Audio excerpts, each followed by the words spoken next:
Hey guys, Kimikaze here. That time of year again, you want to get rid of the grass around the edge.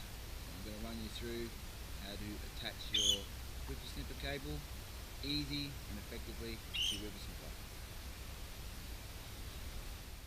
First, you remove the old whippersnipper cable off the spool.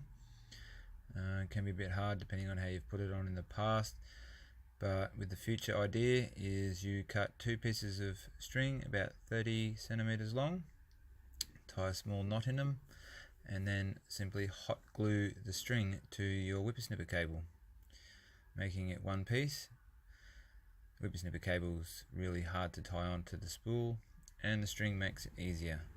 It's just an extension, takes roughly 2 minutes to do both pieces. So with hopefully hot gluing this on, it should save you a fair bit of time.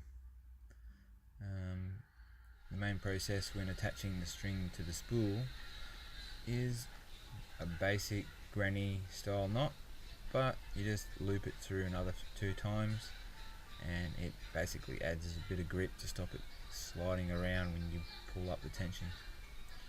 So it's twice, wrap it through a 3rd time, pull it tight, that's it, and now you've got grip. You just run that around.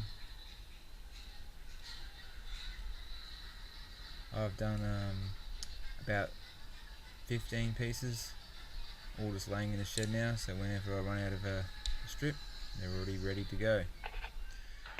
Now getting this into your whippersnipper, lock the lid on, adjust it to length,